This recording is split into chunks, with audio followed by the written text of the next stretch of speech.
ಆಗಲಿ ಇರುವುದಿಲ್ಲ. ಸುಖದಲ್ಲೂ ಇರುವಂತ ನಿದ್ರೆಯಲ್ಲಿ ಎಲ್ಲವೂ ಆನಂದದ ರೂಪಕ್ಕೆ ತಿರುಗುವುದೆಂದು ಎಚ್ಚರವಾಗುತ್ತಲೂ ನಾನು ವಿಷಯ ಸುಖ ದುಃಖಗಳು ಎಂಬ ವಿಂಗಡವನ್ನು ಪಡೆದುಕೊಳ್ಳುವುದೆಂದು ಎಂದಿಗೂ ಭಾವಿಸಬಾರದು. ನಿದ್ರೆಗೂ ಎಚ್ಚರಕ್ಕೂ ಯಾವ ಕಾರ್ಯಕಾರಣ ಭಾವವೂ ಇರುವುದಿಲ್ಲವೆಂದು ಹಿಂದೆಯೇ ತಿಳಿಸಿರುತ್ತೇವೆ. ಆನಂದವು ಹೇಗೋ ಎಚ್ಚರದಲ್ಲಿ ಸುಖ ದುಃಖಗಳಾಗಿ ಒಡೆದುಕೊಳ್ಳುವುದೆಂದು ನಾವು ಭಾವಿಸಿಕೊಳ್ಳುವುದರಿಂದಲೇ ಈ ವಿಲಕ್ಷಣ ಕಾರ್ಯವು ಹೇಗೆ ಉಂಟಾಯಿತೆಂಬ ಪ್ರಶ್ನೆಯು ನಮ್ಮ ಬುದ್ಧಿಯಲ್ಲಿ ಮೊಳೆತುಕೊಳ್ಳುತ್ತದೆ. ನಾವು ನಿದ್ರಿಸುವಾಗ ಸುಖ ದುಃಖಗಳೆಲ್ಲ ಕರಗಿ ಬರಿಯ ಆನಂದ ರೂಪಕ್ಕೆ ತಿರುಗಿಕೊಂಡಂತೆ ನಮಗೇಕೆ ಅನುಭವದಲ್ಲಿ ತೋರುವುದಿಲ್ಲ ಎಂಬ ಶಂಕೆಗೂ ಇದೇ ಮೂಲವು. ಓದಿ. ನಿಜ, ಹೀಗಿಲ್ಲ. ಬರಿಯ ಆನಂದ ಒಂದೇ ಇರತಕ್ಕದ್ದು, ಅದಕ್ಕಿಂತ ಬೇರೆಯಾಗಿ ಏನೊಂದೂ ಇರುವುದೇ ಇಲ್ಲ. ಆದರೆ ಎಚ್ಚರದ ಕೊಂಕು ಕಣ್ಣಿನಿಂದ ನೋಡಿ ನಾವು ಅದನ್ನೇ ನಾನು ವಿಷಯ ಸುಖ ದುಃಖ ಎಂಬ ರೀತಿಯಿಂದ ವಿಭಕ್ತವಾಗಿ ಕಾಣುತ್ತಿರುವೆವು. ಇದು ಅವಿದ್ಯೆಯ ದೃಷ್ಟಿಯು. ಸರಿಯಾಗಿ ನೋಡಬೇಕಾದರೆ ಅವಸ್ಥಾತ್ರಯಕ್ಕೂ ಸಾಕ್ಷಿಯಾಗಿರುವ ನಮ್ಮ ಆತ್ಮನ ದೃಷ್ಟಿಯಿಂದ ನೋಡಬೇಕು. ಆಗ ಆನಂದವು ಯಾವಾಗಲೂ ಒಡೆದುಕೊಳ್ಳಲೇ ಇಲ್ಲವೆಂತಲೂ ಅದರಲ್ಲಿ ಅವಸ್ಥೆಗಳೆಂಬ ತೋರಿಕೆಯೇ ಎಚ್ಚರದ ಕಣ್ಣಿನಿಂದಾಗಿರುವ ಭ್ರಾಂತಿಯಂತಲೂ ನಮಗೆ ಗೊತ್ತಾಗಿ ಬಿಡುತ್ತದೆ.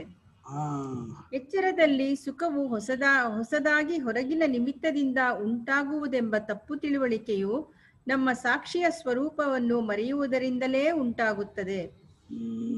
ಸುಖಗಳು ಅನೇಕವಾಗಿಯೂ ಭಿನ್ನ ಭಿನ್ನವಾಗಿಯೂ ತೋರುವುದೇಕೆ? ಮನಸ್ಸಿನಲ್ಲಿ ನಾವು ಪ್ರಿಯವೆಂದು ಕಲ್ಪಿಸಿಕೊಂಡಿರುವ ವಿಷಯಗಳು ಎದುರಿಗೆ ಬಂದ ಹಾಗೆಲ್ಲ ಮನಸ್ಸಿನ ಮಬ್ಬು ಹರಿದು ಅದು ತಿಳಿಯಾಗುವುದು. ಆಗ ಅದರ ವೃತ್ತಿಯಲ್ಲಿ ನಮ್ಮ ಸಾಕ್ಷಿ ಸ್ವರೂಪದ ಆನಂದದ ನೆರಳು ಮೂಡುವುದು. ಸಮುದ್ರದ ತೆರೆಗಳು ಎದ್ದುಕೊಂಡರೆ ಒಂದೊಂದು ತೆರೆಯಲ್ಲಿಯೂ ಒಂದೊಂದು ಚಂದ್ರನು ಕಾಣುವಂತೆ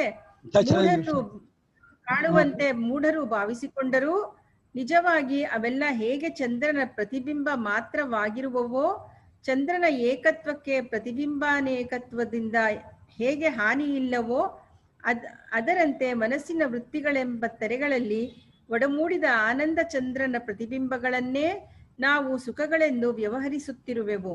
ರಾಮಚಂದ್ರನ ಆನಂದ ಚಂದ್ರ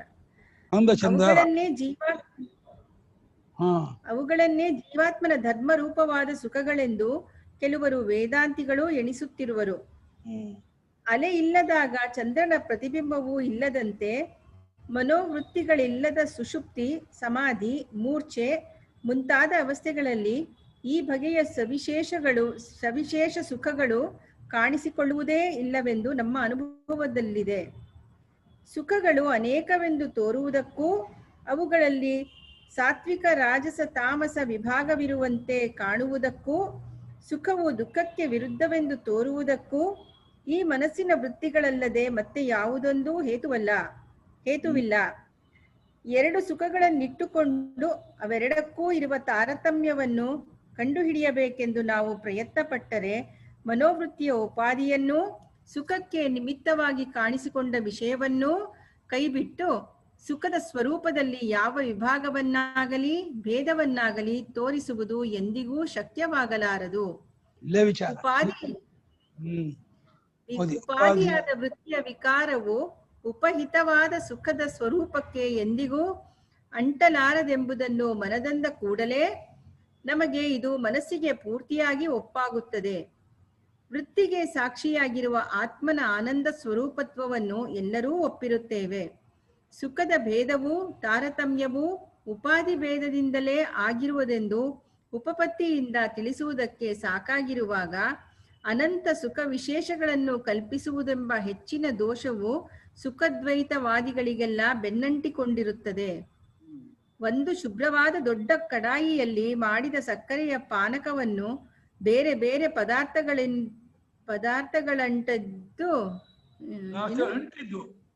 ಪದಾರ್ಥಗಳಂಟಿದ್ದು ತೊಳೆಯದಿರುವ ಬೇರೆ ಬೇರೆಯ ಲೋಹದ ಬಗೆ ಬಗೆಯ ಆಕಾರದ ಸಣ್ಣ ಪಾತ್ರೆಗಳಲ್ಲಿ ತುಂಬಿಕೊಂಡರೆ ಆಯಾ ಪಾತ್ರೆಯಲ್ಲಿ ಕಾಣುವ ಪಾನಕ ಭಾಗದ ಸವಿ, ಬಣ್ಣ, ಆಕಾರ ಇವುಗಳನ್ನು ಪಾನಕದ್ದೇ ಎಂದು ನಿಶ್ಚಯಿಸುವುದು ಹೇಗೆ ಸರಿಯಾಗಲಾರದೋ ಹಾಗೆಯೇ ಸುಖದ ವಿಚಾರದಲ್ಲಿಯೂ ಭಾವಿಸಬೇಕು.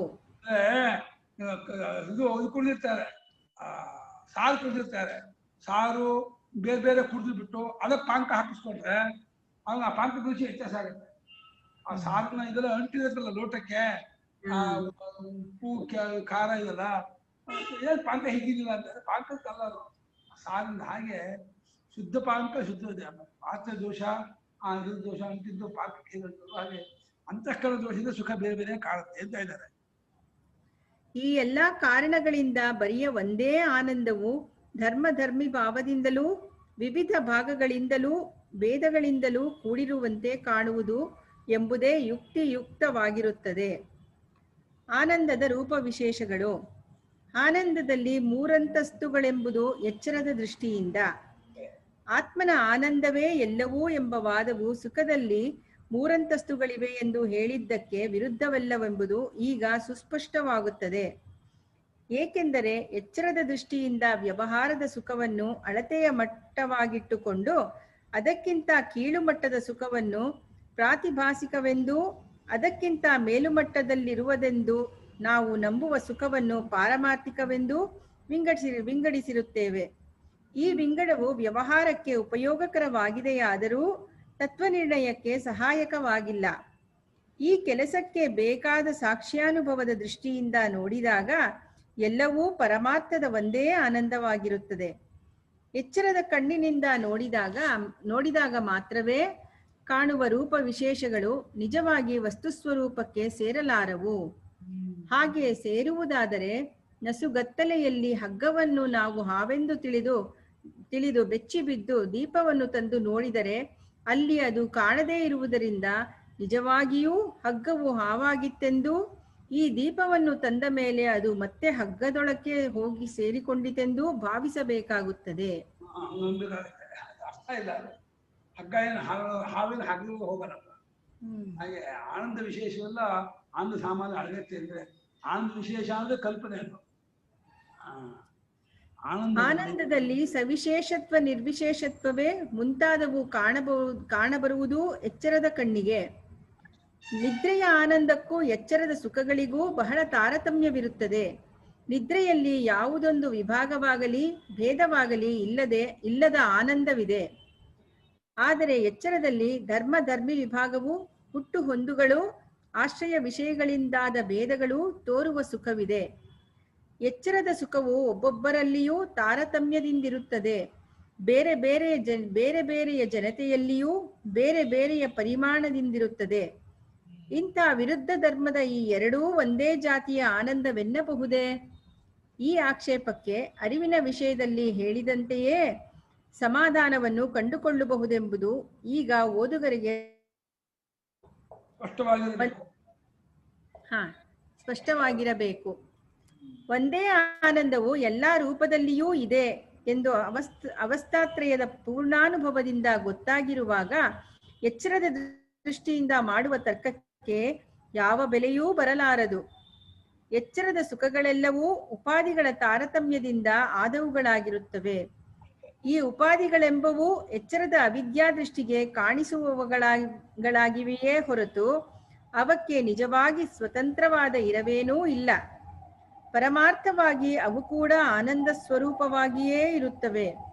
ಸಾಗರದ ನೀರು ತಾನು ಇರುವಂತೆಯೇ ಇದ್ದು ಮೇಲುಗಡೆಯಲ್ಲಿ ಮಂಜುಗಡ್ಡವಾಗಿ ತನ್ನ ಮೇಲೆಯೇ ತಾನು ತೇಲಾಡುವಂತೆ ಆನಂದ ಸಾಗರದ ಮೇಲುಗಡೆಯಲ್ಲಿ ಸುಖವು ತಾನೇ ಈ ಉಪಾಧಿಗಳೇ ಮುಂತಾದ ಭೇದಗಳ ಮಂಜುಗಡ್ಡವಾಗಿ ಹರಿದಾಡುತ್ತಿರುವಂತೆ ಎಚ್ಚರದ ಬುದ್ಧಿಯ ಕಣ್ಣಿಗೆ ತೋರುತ್ತಿರುವುದು. ಆಗಲೂ ಎಲ್ಲವೂ ಅದೇ ಆನಂದಾಮೃತ ಸಾಗರವೇ ಆಗಿರುತ್ತದೆ. ಸುಖ ದುಃಖಗಳ ವಿಭಾಗ. ಇದನ್ನು ಕಲ್ಕೊಂಡ ಪುಣ್ಯಾತ್ಮರಿಗೆ ಎಷ್ಟು ಆನಂದ ಆಗ್ತಿರ್ಬೇಡ. ಆನಂದ ಸಾಗರದಲ್ಲೇ ಮಿಂದಿರುವವರಿಗೆ, ಅಲ್ಲೇ ಕೇಳ್ತಿರೋರಿಗೆ ಅಲ್ಲಿ ಆನಂದ ವಿಭಾಗವಿಲ್ಲದೆ ಕೇವಲ ಆನಂದದಲ್ಲಿ ಇರ್ತಾರಲ್ಲ, ಅವರ ಆನಂದ ಏನು ಚೆನ್ನಾಗ. ನಮಗೆ ತತ್ತತ್ಕಾಲದಲ್ಲಿ ವಿಷಯ ಆನಂದ ತೋರ್ಕೊಂಡ್ರೆ ಏನು ಆನಂದ ಆಯ್ತು, ಏನು ಖುಷಿ ಆಯ್ತು ಅಂತೀವಿ. ಅದೆಲ್ಲ ಅಲೆಗಳಿಂದ ತೋರುವಂತ ಚಂದನ ಪ್ರತಿಬಿಂಬದಂತೆ ತುಣುಕು ಆನಂದಗಳು. ಅದಕ್ಕೆ ಮೋಸ ಹೋಗ್ತಾ ಇದ್ದೀವಿ ನಾವು. ಸುಖದಲ್ಲಿ ವಿಭಾಗವೇ ಎಂಬುದು ಸರಿ ಇಲ್ಲ, ಸರಿಯಲ್ಲ. ಸುಖದಲ್ಲಿ ವಿಭಾಗವಿದೆ ಎಂಬುದು ಸರಿಯಲ್ಲ. ಎಲ್ಲವೂ ವಿಶೇಷವಾದ ಬರಿಯ ಆನಂದವೇ ಆಗುತ್ತಿರುವುದು. ಸುಖ ದುಃಖ ಎಂಬ ವಿಭಾಗ ಬೇಕೆಂಬ ಪ್ರಶ್ನೆಗೂ ಇದೇ ಉತ್ತರವೇ ಸಾಕಾಗಿರುತ್ತದೆ. ಏಕೆಂದರೆ ದೃಷ್ಟಿಯಿಂದ ನೋಡಿದಾಗ ತನ್ನ ದಿಲ್ಲದ ಆನಂದ ಒಂದೇ ಇರುತ್ತದೆ. ಅದರಲ್ಲಿ ಸಂಖ್ಯೆ ಇಲ್ಲ. ಅದಕ್ಕಿಂತ ಬೇರೆಯಾದ ಅವಸ್ಥೆಯಾಗಲಿ ಸುಖ ದುಃಖ ವಿಭಾಗವಾಗಲಿ ಇರುವುದೇ ಇಲ್ಲ. ಅವಸ್ಥೆಗಳಲ್ಲಿ ನಾನಾ ಜೀವನಗಳನ್ನು ಕಲ್ಪಿಸಿ ಅವರಲ್ಲಿ ಬಗೆ ಬಗೆಯ ಸುಖ ದುಃಖಗಳುಂಟಾಗುವೆಂದು ಕಲ್ಪಿಸುವುದೆಲ್ಲ ಎಚ್ಚರ ದೃಷ್ಟಿಯ ಪರಿಣಾಮವಾಗಿದೆ. ಈ ಸಂದರ್ಭಕ್ಕೆ ಬೇಕಾದ ಹೆಚ್ಚು ವಿವರವನ್ನು ಇರವಿನ ವಿಚಾರದ ಆಕ್ಷೇಪ ಸಮಾಧಾನಗಳಿಂದ ತಿಳಿದುಕೊಳ್ಳಬಹುದಾಗಿದೆ. ಎಚ್ಚರದಲ್ಲಿ ಕಾಣಬರುವ ತೊಡಕುಗಳು.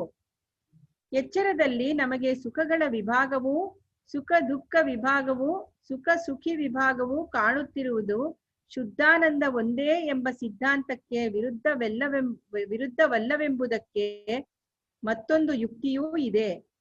ಅದೇನೆಂದರೆ, ಎಚ್ಚರದಲ್ಲಿ ನಮಗೆ ತೋರುವ ಸುಖಗಳ ಸ್ವರೂಪವನ್ನು ನಮ್ಮ ಎಚ್ಚರದ ಬುದ್ಧಿಯು ನಿರ್ಧರಿಸುವುದಕ್ಕೆ ಸಮರ್ಥವೇ ಆಗಿರುವುದಿಲ್ಲ. ಸುಖವೆಂದರೆ ಯಾವುದು?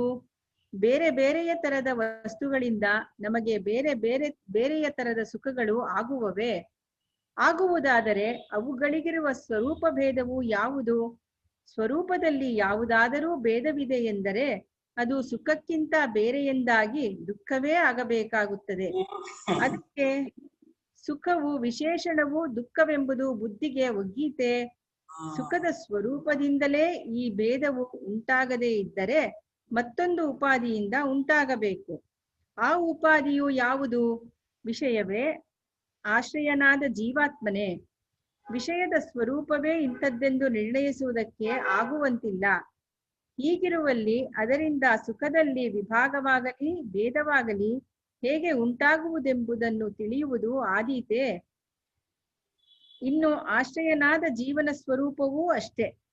ದೇಹ, ಪ್ರಾಣ, ಮನಸ್ಸು, ಬುದ್ಧಿ, ಅಹಂಕಾರ ಇವುಗಳಲ್ಲಿ ಒಂದೊಂದು ಕಾಲದಲ್ಲಿ ಒಂದೊಂದನ್ನು ನಾನು ಎಂದು ವ್ಯವಹರಿಸುತ್ತಿರುವೆವಾದ್ದರಿಂದ ನಿಜವಾಗಿ ಜೀವನೆಂಬುವನೊಬ್ಬನು ಇದಾನೆಯೇ ಇಲ್ಲವೇ?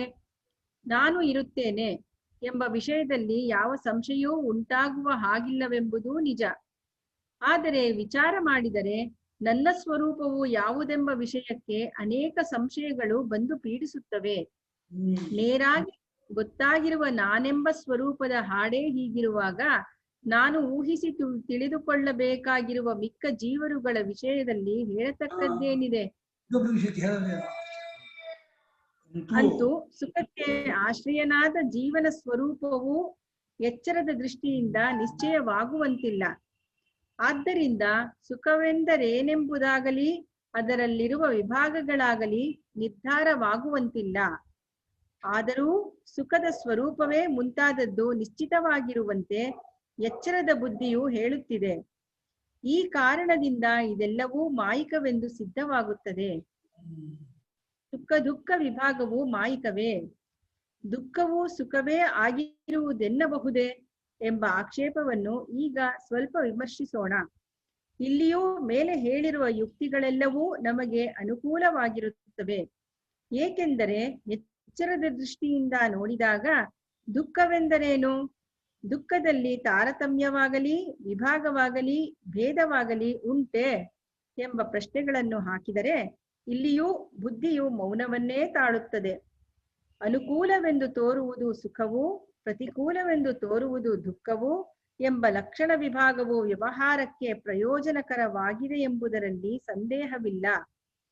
ಆದರೆ ಪೂರ್ವ ಪಶ್ಚಿಮ ವಿಭಾಗವೂ ಅಷ್ಟೇ ಪ್ರಯೋಜನಕರವಾಗಿರುವುದಲ್ಲವೇ? ರಾಮನ ಹೊಲವು ಭೀಮನ ಹೊಲಕ್ಕೆ ಪೂರ್ವದಲ್ಲಿದೆ, ಕಾಮನ ಹೊಲಕ್ಕೆ ಪಶ್ಚಿಮದಲ್ಲಿದೆ. ಹೊಲವು ತನ್ನಲ್ಲಿ ತಾನು ಪೂರ್ವಕ್ಕಿದೆಯೋ ಪಶ್ಚಿಮಕ್ಕಿದೆಯೋ ಎಂದು ಕೇಳಿದರೆ ಉತ್ತರವೇನು? ಪೂರ್ವ ಪಶ್ಚಿಮ ವಿಭಾಗವು ಸಾಪೇಕ್ಷವಾದದ್ದು ಎಂದರೆ ಮತ್ತೊಂದಕ್ಕೆ ಹೋಲಿಸಿ ನಿರ್ಣಯಿಸತಕ್ಕದ್ದೇ ಹೊರತು ಸ್ವತಂತ್ರವಾಗಿ ಪೂರ್ವವೆಂದಾಗಲಿ ಪಶ್ಚಿಮವೆಂದಾಗಲಿ ಇಲ್ಲವೇ ಇಲ್ಲ ಎಂದಲ್ಲವೇ ಉತ್ತರವನ್ನು ಕೊಡಬೇಕಾಗುತ್ತದೆ. ಇದರಂತೆಯೇ ಅನುಕೂಲವಾದದ್ದಕ್ಕೆ ಕೂಡಬೇಕಾಗುತ್ತೆ ಕೊಡ. ಇದರಂತೆಯೇ ಅನುಕೂಲವಾದದ್ದಕ್ಕೆ ಹೋಲಿಸಿದರೆ ಪ್ರತಿಕೂಲವಾದದ್ದನ್ನು ದುಃಖವೆನ್ನಬೇಕು ಎಂಬ ವ್ಯವಹಾರದ ವಿಭಾಗವು ಅಷ್ಟರ ಮಟ್ಟಿಗೆ ಯುಕ್ತವಾಗಿರುತ್ತದೆ.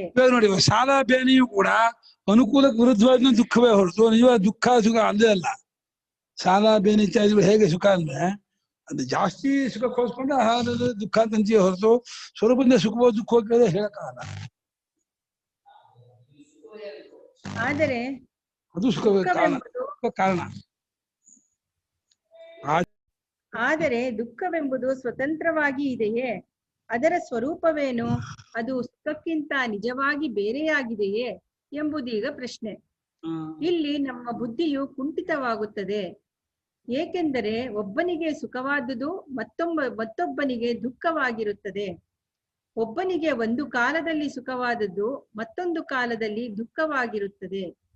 ಬಹು ಜನರಿಗೆ ದುಃಖವೆಂದು ತೋರುವುದೇ ದುಃಖವು ಎಂಬ ಲಕ್ಷಣದಲ್ಲಿರುವ ದೋಷವು ತಾನೇ ತೋರುವಂತಿದೆಯಾದ್ದರಿಂದ ಅದನ್ನು ನಾವು ಇಲ್ಲಿ ಹೆಚ್ಚಾಗಿ ಉಲ್ಲೇಖಿಸುವುದಿಲ್ಲ. ಏಕೆಂದರೆ ಬಹುಜನರೆಂದರೆ ಯಾರು? ಎಷ್ಟು ಜನರು? ಅವರನ್ನು ಯಾರು ಹೇಗೆ ಗೊತ್ತು ಮಾಡಿ ಕಲೆಯ ಹಾಕುವುದು? ಹಾಕಿದ ಮೇಲೆ ಅವರಿಗೆ ದುಃಖವಾಗಿ ತೋರುವುದೆಂಬುದನ್ನು ಹೇಗೆ ನಿಶ್ಚಯಿಸುವುದು? ಅವರ ಮಾತಿನಿಂದಲೇ ನಿಶ್ಚಯವೆಂದಾದರೆ ತನ್ನ ಅನುಭವದ ಆಧಾರವಿಲ್ಲದೆ ಅದು ದುಃಖದ ತತ್ವದ ನಿರ್ಣಯಕ್ಕೆ ಸಾಕೆ ಎಂಬ ಪ್ರಶ್ನೆಗಳು ಒಂದರ ಹಿಂದೊಂದು ಬಂದು ಎದುರಿಗೆ ನಿಲ್ಲುತ್ತವೆ. ಆದ್ದರಿಂದ ಸುಖ ದುಃಖ ವಿಭಾಗವೆಂಬುದು ಎಚ್ಚರದ ದೃಷ್ಟಿಗೆ ಅವಿಚಾರ ದಿಶೆಯಲ್ಲಿ ತೋರತಕ್ಕದ್ದೇ ಹೊರತು ಪರಮಾರ್ಥವಲ್ಲ. ಅದೆಲ್ಲವೂ ಮಾಯಿಕವೇ ಎಂದು ನಿಶ್ಚಿತವಾಗುತ್ತದೆ. ಎಚ್ಚರ ಕನಸುಗಳಿಗೆ ಸಮನಾಗಿರುವ ಆನಂದವು ಒಂದೇ. ಎಚ್ಚರ ಕನಸುಗಳನ್ನು ಹೋಲಿಸುವುದರಿಂದ ಪ್ರಕೃತ ವಿಚಾರಕ್ಕೆ ಮತ್ತಷ್ಟು ಒಲವು ಬರುತ್ತದೆ. ಅದೇನೆಂದರೆ ಕನಸಿನಲ್ಲಿಯೂ ಎಚ್ಚರದಂತೆಯೇ ಸುಖ ದುಃಖ ವಿಭಾಗವು ಇರುವಂತೆ ತೋರುತ್ತದೆ. ಕನಸೆಂಬುದು ಆಮೇಲೆ ಭ್ರಾಂತಿಯಾಗಿ ತೋರಿದರೂ ಆ ಕಾಲಕ್ಕೆ ಎಚ್ಚರದಂತೆಯೇ ತೋರುವುದೆಂದು, ಆದ್ದರಿಂದ ಇಂಥದ್ದೊಂದು ಅವಸ್ಥೆಯೇ ಎಚ್ಚರವೆಂಬುದನ್ನು ನಿರ್ಣಯಿಸುವುದು ಆಗಲಾರದೆಂದು ಇರವಿನ ಮತ್ತು ಅರಿವಿನ ವಿಚಾರದಲ್ಲಿ ತಿಳಿಸಿಕೊಟ್ಟಿರುತ್ತೇವೆ. ಅದೇ ಯುಕ್ತಿಗಳನ್ನು ಇಲ್ಲಿಯೂ ಹೊಂದಿಸಿಕೊಂಡು ನೋಡಿದರೆ ಎಚ್ಚರಕ್ಕೂ ಕನಸಿಗೂ ಒಂದೇ ಆನಂದವು ಸಮಾನವಾಗಿರುವುದೆಂಬುದು ಸ್ಪಷ್ಟವಾಗುತ್ತದೆ. ಅದು ಹೇಗೆಂದರೆ ಕನಸಿನಲ್ಲಿ ಕಂಡ ವಿಷಯಗಳಾಗಲಿ ಅವುಗಳಿಂದಾದ ಭೋಗಗಳಾಗಲಿ ಆ ಭೋಗಗಳಿಗೆ ಆಶ್ರಯವಾದ ನಾನು ಎಂಬುದಾಗಲಿ ಒಂದೂ ಈಗ ಇರುವುದಿಲ್ಲ. ಈಗ ಇರುವ ವಿಷಯ ಭೋಕ್ತೃ ಇವುಗಳು ಅಲ್ಲಿದ್ದವೆಂಬುದಕ್ಕೆ ಯಾವ ಆಧಾರವೂ ಇರುವುದಿಲ್ಲ. ವಿಷಯ ಕಾಮ. ಹೌದು, ಈಗ ಇರುವ ವಿಷಯ ಭೋಗ ಭೋಕ್ತೃ ಇವುಗಳು ಅಲ್ಲಿದ್ದವೆಂಬುದಕ್ಕೆ ಯಾವ ಆಧಾರವೂ ಇರುವುದಿಲ್ಲ. ಹೀಗೆ ಒಂದವಸ್ಥೆಯ ಯಾವುದೊಂದು ಅಂಶವೂ ಮತ್ತೊಂದವಸ್ಥೆಯಲ್ಲಿಲ್ಲದಿದ್ದರೂ ಕನಸಿನಲ್ಲಿ ನಾನು ಸುಖವನ್ನನುಭವಿಸಿದೆನು ಎಂಬ ನೆನಪು ಈಗ ಆಗುತ್ತದೆ.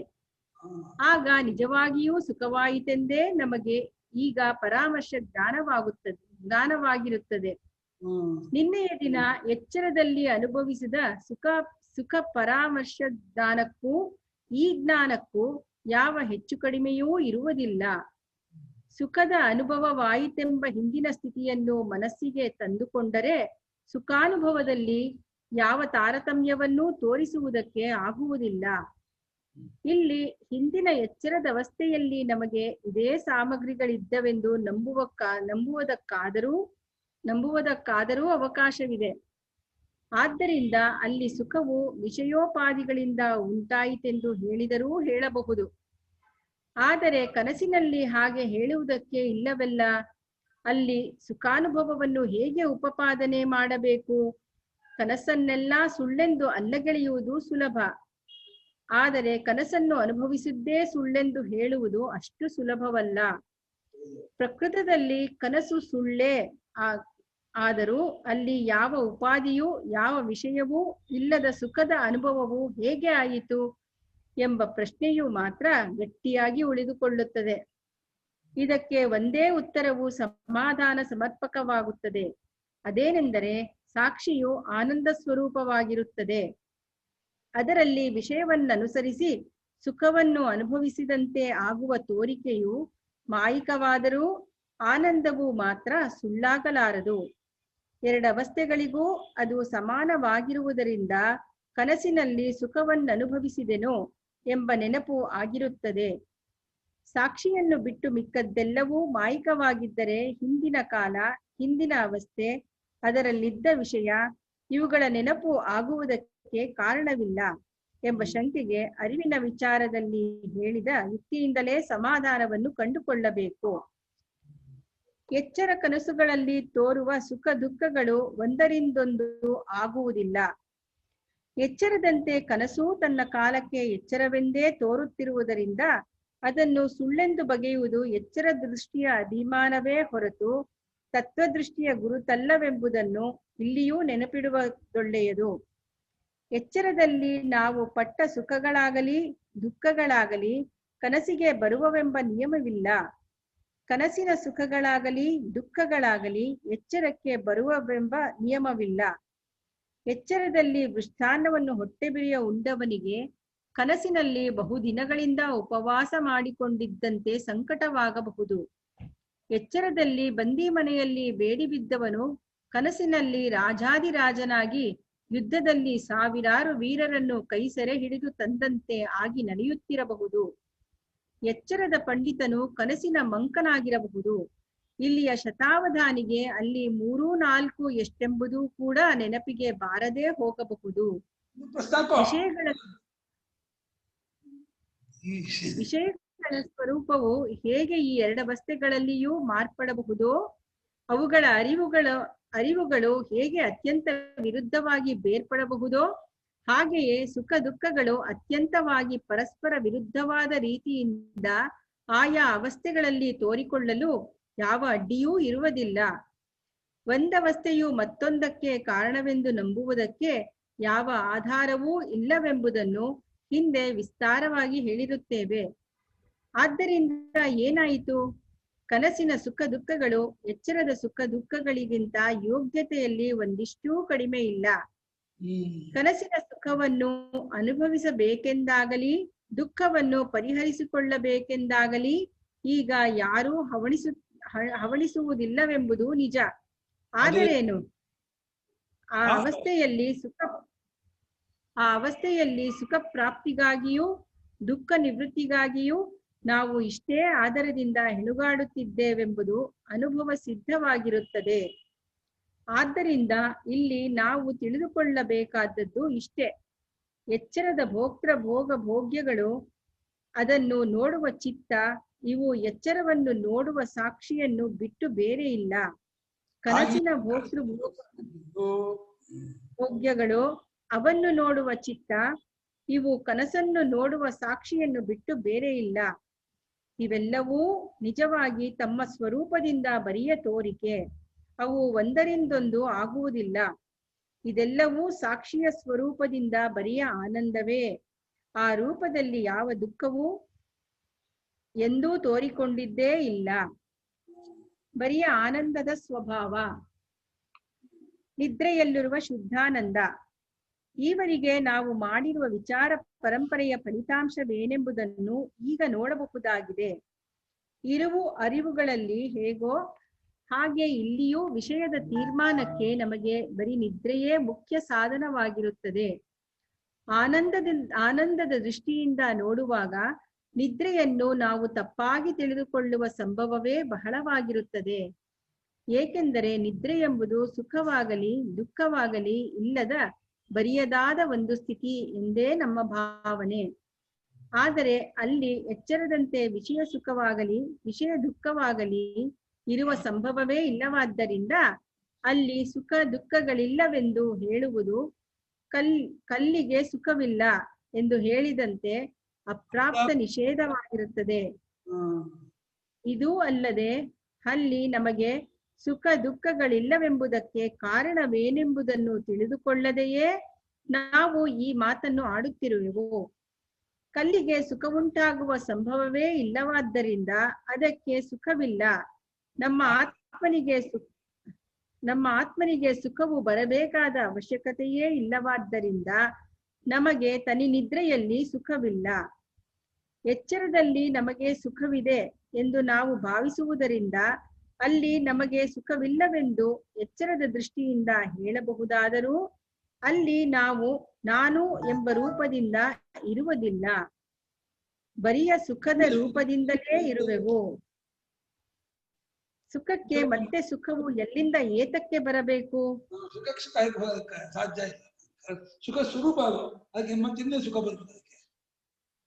ಎಚ್ಚರದಲ್ಲಿ ನಾವು ಸುಖವೆಂದು ಕರೆಯುತ್ತಿರುವುದು ಬರಿಯ ಸುಖದ ಪ್ರತಿಬಿಂಬವುಳ್ಳ ವೃತ್ತಿಯು. ಅದು ಅಂತಃಕರಣವಿದ್ದಾಗ ಮಾತ್ರ ಇರಬಲ್ಲದು. ಅದು ವಿಷಯವಿಲ್ಲದೆ ಇರಲೂ ಆರದು. ನಿದ್ರೆಯಲ್ಲಿ ವೃತ್ತಿಯೂ ಸುಖವೇ ಆಗಿಬಿಟ್ಟಿರುತ್ತದೆ, ವಿಷಯವೂ ಸುಖವೇ ಆಗಿಬಿಟ್ಟಿರುತ್ತದೆ. ಆದ್ದರಿಂದ ನಿದ್ರೆಯಲ್ಲಿ ನಮಗೆ ಸುಖವಿಲ್ಲವೆಂಬುದು ನಿಜವಾದರೂ ಅಲ್ಲಿ ನಾವು ಅಂತಃಕರಣ, ಸುಖ, ವಿಷಯ ಎಲ್ಲವೂ ಸುಖವೇ ಆಗಿಬಿಟ್ಟಿರುತ್ತದೆ. ಇಲ್ಲಿ ಆತ್ಮನು ಆನಂದಮಯನಾಗಿ ಆನಂದವನ್ನು ಭೋಗಿಸುತ್ತಿರುತ್ತಾನೆ ಎಂದು ಶ್ರುತಿಯು ಹೇಳಿರುವುದರ ಸ್ವಾರಸ್ಯವೇ ಇದು. ಎಚ್ಚರದಲ್ಲಿಯೂ ಕನಸಿನಲ್ಲಿಯೂ ನಮಗೆ ಆನಂದವು ಹೊಸದಾಗಿ ಬರಬೇಕಾಗಿರುತ್ತದೆ. ನಿದ್ರೆಯಲ್ಲಿ ಹಾಗಲ್ಲ, ನಾವೇ ಆನಂದ ಸ್ವರೂಪವಾಗಿರುತ್ತೇವೆ. ಅಲ್ಲಿ ಭೋಕ್ತೃ, ಭೋಗ, ಭೋಗ್ಯ ಎಲ್ಲವೂ ಒಂದೇ ಆಗಿರುತ್ತದೆ. ಆದ್ದರಿಂದ ಇದನ್ನು ಶುದ್ಧಾನಂದವೆಂದು ಕರೆಯಬಹುದು. 12 ಆಯ್ತಮ್ಮ.